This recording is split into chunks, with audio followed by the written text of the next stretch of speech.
Howdy doody do. How is everybody today? Episode 122.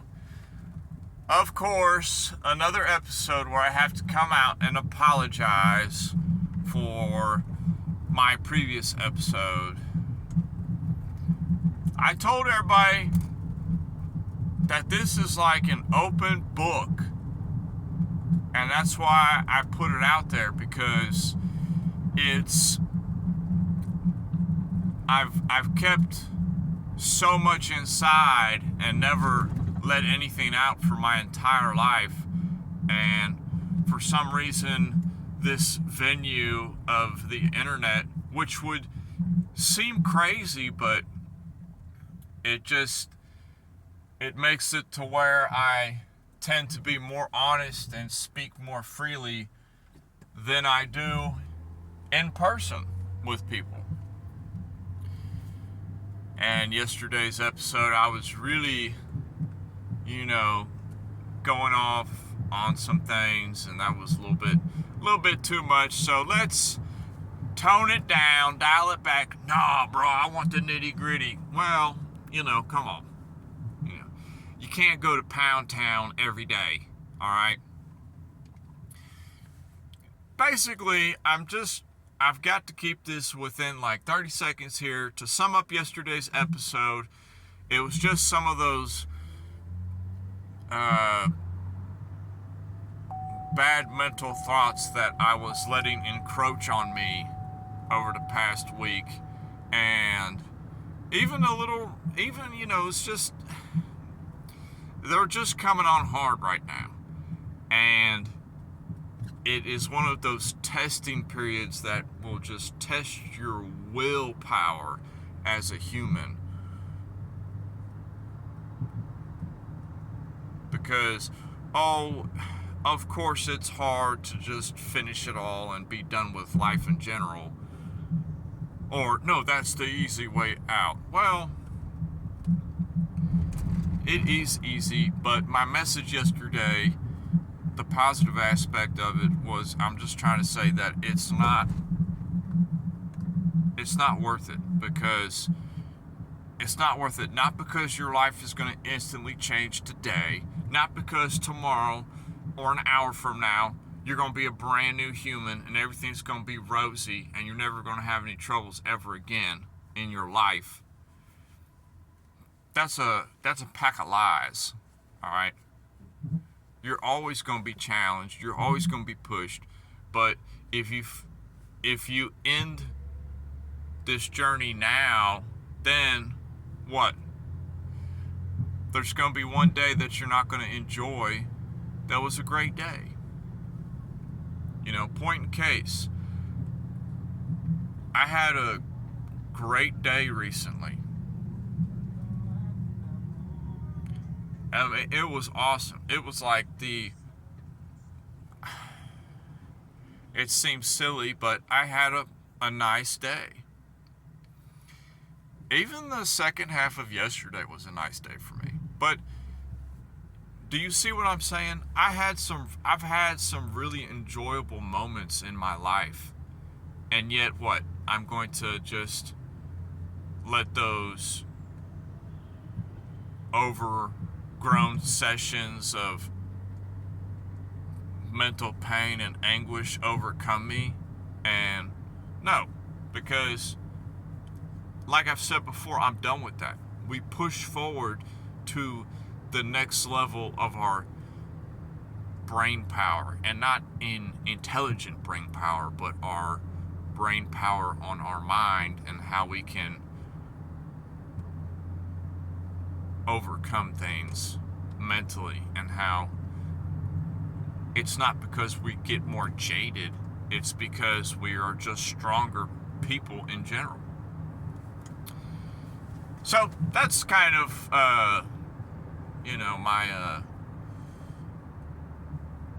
my take on yesterday's rant. I'm always going to rant on here. One reason that I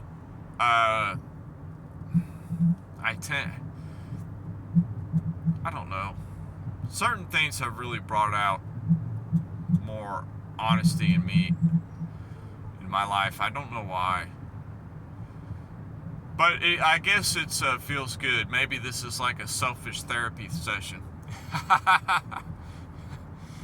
uh, but enough about that. It's funny because a lot of times I'm going back to some thoughts on the market now. You know, the market, it just hit another, the stock market that is, it hit another all-time high recently. Wow. You know, I mean, how great it is for everybody that has been, you know, purchasing things, dollar cost averaging on things over the years, over the past, you know, 4 or 5 decades. How great is it for them? It's great.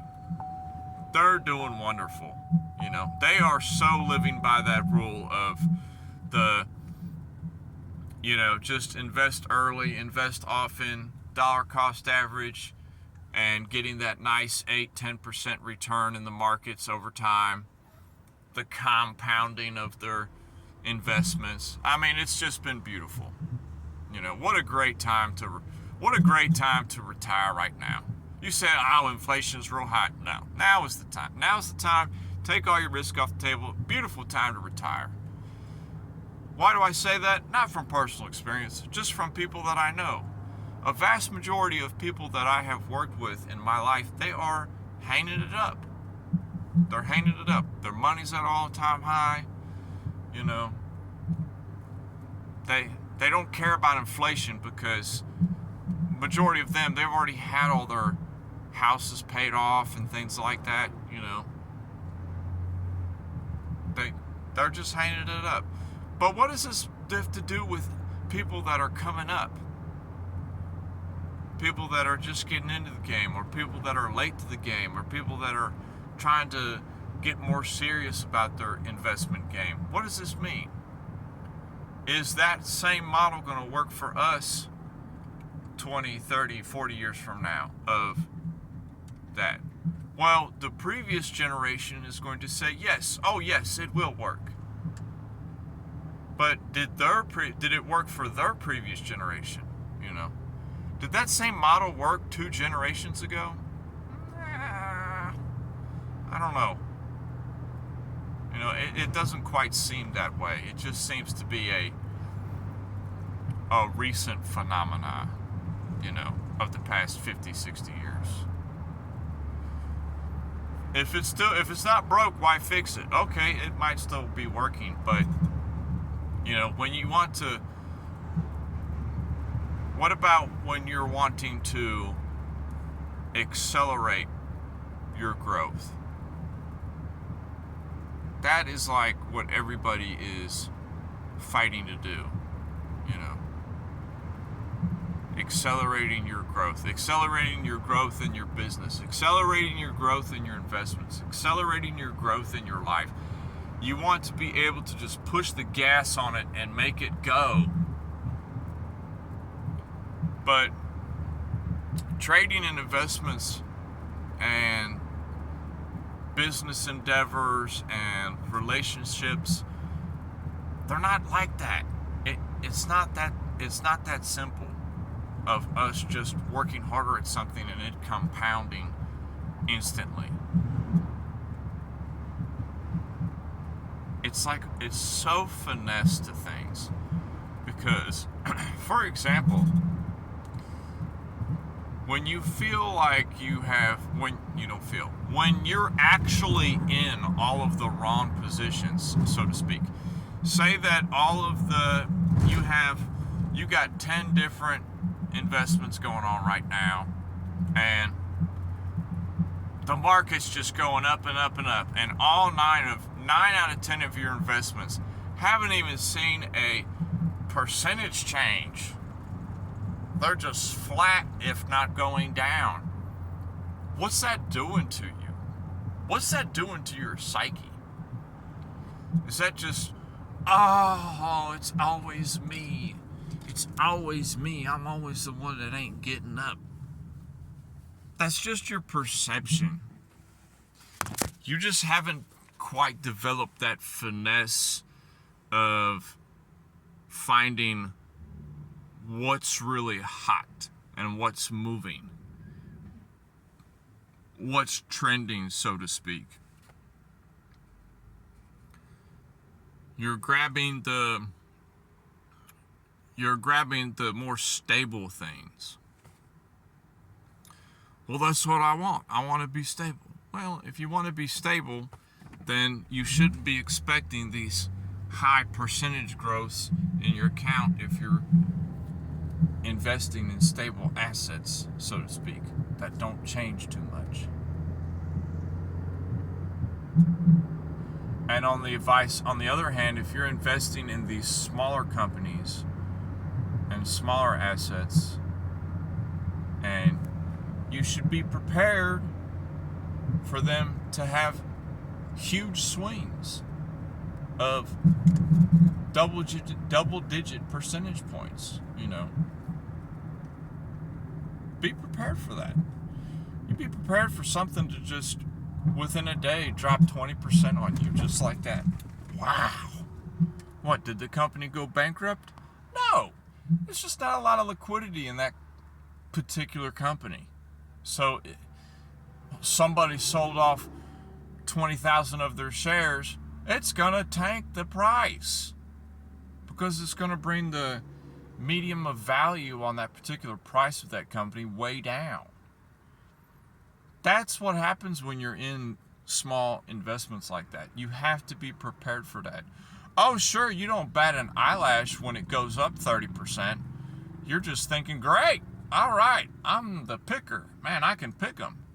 Of course, you don't sell it when you're up like that because you're of the belief that it's going to just go to God knows where, 200, 300% higher than when you bought it at. Come on, just take your money.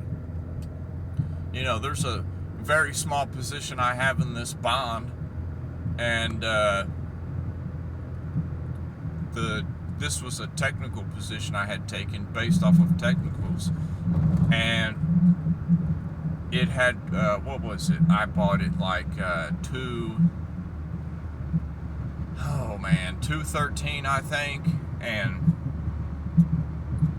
now it's like 169. Wow.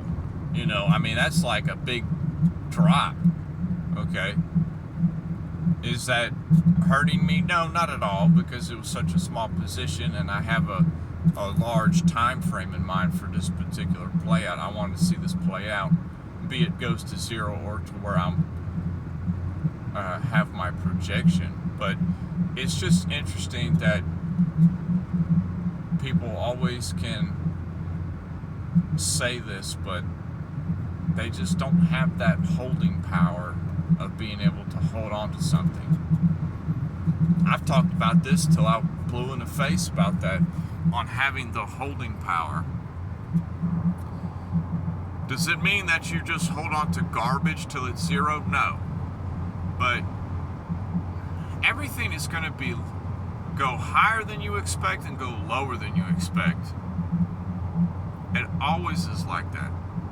And you just have to keep that in mind on your position plays. It's like that pound dollar at the beginning of the year that we were so focused on. Boy, that could have been coulda, shoulda, woulda. But I'm telling you, it was a life-changing trade right there. See, one good swing trade like that, it can change your life. People don't realize that yet. It can. When you identify a nice long-term swing trade like that, boy, it can change your life. But do you have the holding power to stay in it? And see, I did not. It just kept ticking ever lower than where my absolute bottom of that particular setup could have been. Beyond the pain point, so to speak. And then what did it do? Of course, it did exactly what we had projected it to do. it went beyond the 1.277 range that we had our take profit at. It went beyond that. It went to like 1.28 something. And now it's just playing games. But we had that way back months ago. We had that. And we talked about that a lot. But we did not capitalize on it. We didn't make money on it. Why? It's that holding power and that pain threshold. The bigger you are, the more pain you can handle because you've been through more. The more casualties you can take, so to speak, before you win out. Whereas now, my goal tends to be winning the battle more than having the least amount of casualties, if that speaks. Because the victor always writes the history. So when you win, you win. It matters not if you were in a drawdown for months on end. Time wins in the end. And I talked about, this wasn't about trading yesterday, but I talked about that in other aspects too yesterday when I was talking about how time it can help you win in a lot of things. And having time on your side. And when you are rushed to do something, that's a lot of times that's when you should not do it. Every time that I have been, not every time, but it could just be my outlook, but I can promise you several times that I have made a decision hastily because I was in a rush to do so. It was a poor decision. And I'm not even talking about trading. Yes, in trading too, but also in purchases I've made, in jobs I've taken, in career paths I've chosen. Every time I've just been in a rush to do something, it was always the wrong decision. Bad. The universe punished me horrifically for that. Horrifically. And I have loved ones around me, and they would be like, and they would tell me, we got to do this, and we got to do this now. Yeah, my friend, but personally, when I have been rushed to do something like that and people have rushed me, I've already been burned so bad and been in pain for so long over those rushed decisions. That's why I don't rush to make those decisions anymore. And then the loved ones around me that rush me to make those decisions, well, they are just think that I'm just, a piece of shit, to put it bluntly. I'll be straight. They might think I'm a piece of shit now because I don't rush to make a decision to better our life in some way. No, I don't anymore.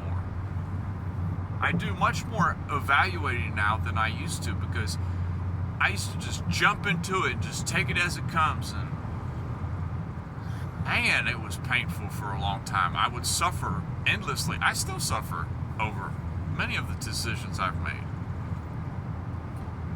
So it's best to analyze more of when you have a major thing come across your desk. If it is not crystal clear, take some time to analyze what would be the best scenario for you in the long run. Not today. Forget today. Today doesn't matter. How is this going to affect you 6 months from now, 6 years from now? This decision you make right now. Be careful. Do you really want to buy that right now? Is that going to be a pain in your side 2 years from now? do you really want to take on that position? Is that really what is going to benefit you, or is it going to trap you? Because just like how the market, it makes these maneuvers that traps people into putting their money down on the table, life is like that too. Life makes a lot of these signs that traps people into getting hooked on things and stuck in a certain position. Especially financially, you have to watch out for that and be leery of those decisions. I love everybody, and I will talk to everybody later. Peace.